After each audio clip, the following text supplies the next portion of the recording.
प्रेम से बोलिए शिव गुरु महाराज की, प्रेम से बोलिए मैया भवानी की, हमारे श्रोता समाज की, हमारे जितने भी चाचा चाची भैया बहन जो भी सुन रहे हैं, जो भी हमारे बैठ के सामने से देख रहे हैं, सबको दिल से प्रणाम बा, बार बार प्रणाम बा।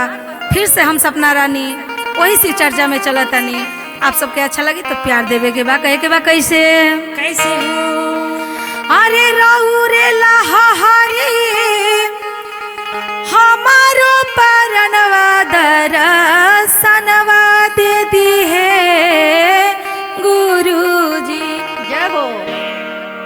अरे राउरे लहारी हमारो परनवा दरसनवा दे दी है गुरुजी।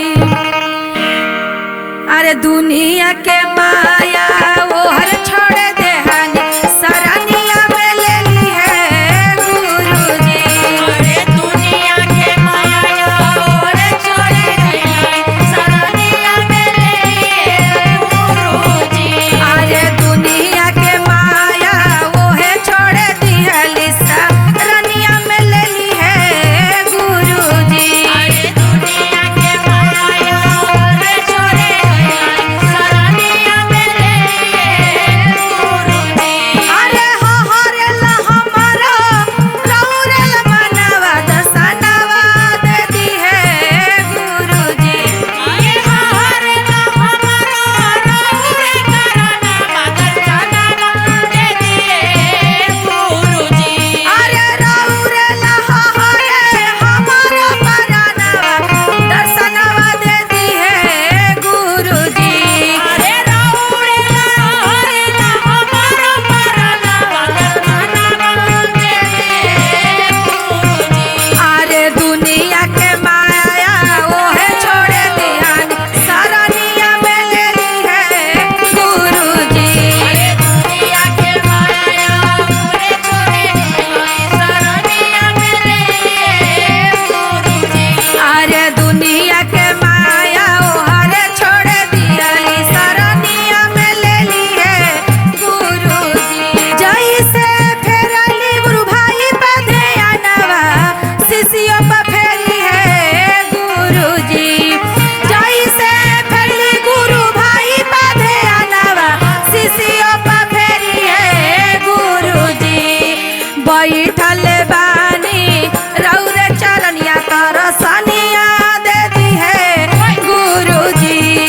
बैठल बानी रौरे सरनी चरनिया में ले ली है गुरुजी। अरे बैठल बानी रौरे चरनिया दर्शनिया दे दिए गुरुजी। पहिला में दया मांगतानी दूसरा में करतानी चर्चा जी। पहिला में दया मांगतानी दूसरा में करतानी चर्चा जी। तीसरा में नमन पड़ा नमवा हमहु करतानी जी। तीसरा नमन पड़ा नमवा हमहु करतानी।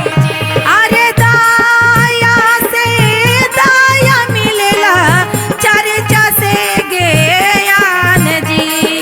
दया से दया मिलिया चर्चा से ज्ञान जी। अरे नमः शिवाय से बन जल सारा बिगड़ल सब काम जी। नमः शिवाय से बन जल सारा बिगड़ल काम जी। अरे नमः शिवाय से बन जल सारा बिगड़ल सारा काम जी। अरे नमः शिवाय से बन जाला बिगड़ल सारा काम जी। प्रेम से बोलिए शिव गुरु महाराज की, मैया भवानी की, हर हर महादेव।